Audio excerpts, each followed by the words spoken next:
The next property of sound we like to look at is frequency. And this ends up being our sense of high pitch and low pitch. And actually the idea of pitch and frequency, that's another one of those ideas that we tend to use interchangeably, but frequency is something like amplitude that a computer can measure, and pitch is something that we perceive, just like loudness was. So we should start using those words carefully. But either way, what it's really related to is how fast the sound is vibrating. And if we use our spring as an example again, if I have a low frequency thing, it would be a pulse, another pulse, another pulse. It's not going very fast. A high frequency wave would have lots of these moving very quickly. Or if we were to look at a transverse wave, we'd have a low frequency or a high frequency. Now, one thing to be conscious of that might not be clear in this demonstration is that all of the principles of sounds are actually completely independent. I can have a high frequency, low amplitude thing. I can have a low frequency, high amplitude sound. And the frequency and amplitude are in no way correlated to the propagation rate. So they're all completely independent. And it would be kind of awkward if they weren't, if you think about it, right? If the propagation was related to frequency, then things that were high pitch would travel faster. If you played a chord, you'd get one note at a time getting to you. It just wouldn't make sense. But it's just important to remember that they're totally independent of each other, which ends up being utilized in a wide variety of ways, and that we can have audio effects that really impact only certain parts of sound. In that we talked about, we have our delay effects, our effects related to propagation, which was our delays and our reverbs. We have our effects related to amplitude, which is our compressors, expanders, gates, limiters. And we also have effects related to frequency. But they don't really relate directly to frequency very much. What they're more related to is timbre. And timbre is the collection of sound at multiple frequencies.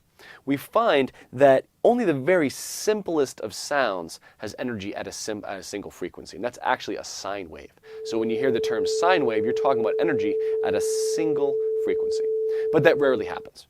Every instrument has energy at multiple frequencies. We call it harmonics. You might have heard the term overtones or partials, and that's describing the timbre, or kind of what we might also term the spectrum, which is how the sound actually has energy at multiple frequencies. And we have a set of audio effects that controls that. And you've heard EQ, right, an equalizer. I might say boost the bottom end.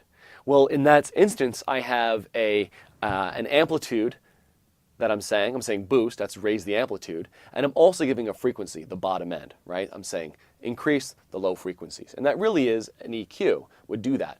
Or we can actually fine-tune that term and call it a filter. An equalizer is a collection of filters.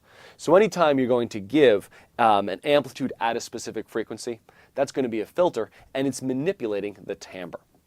So what is the range of human hearing? If we think of human hearing as kind of limits, the lowest frequency we can hear, we say, is 20 hertz.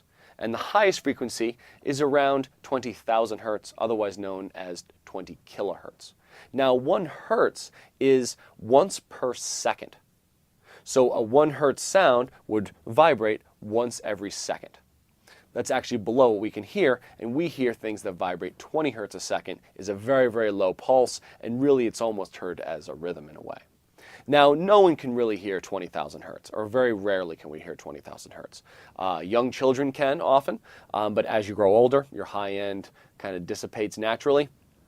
So we find that really the upper end of hearing ends up being around 18,000 hertz or 18 kilohertz.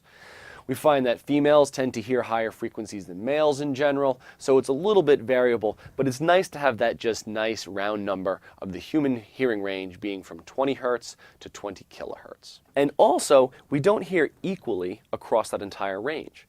As we start getting to the higher end, it's not like we just stop hearing sound. It kind of gradually diminishes. And as we go to the low frequencies, the same thing kind of happens. And in the middle, there are some variations in actually how well we hear at different frequencies. It's as if our ears were a kind of EQ themselves. And in fact, every piece of gear you get is going to have this kind of frequency response curve.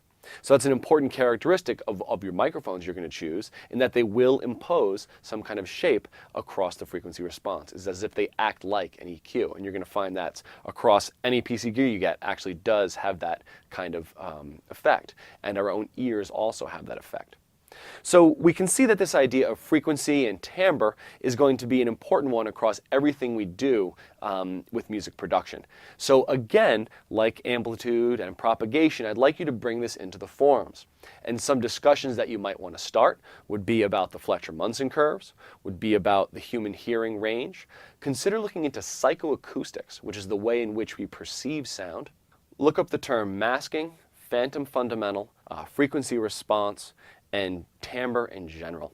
It's a great set of things to discuss, and I hope we can have those discussions in the forums here.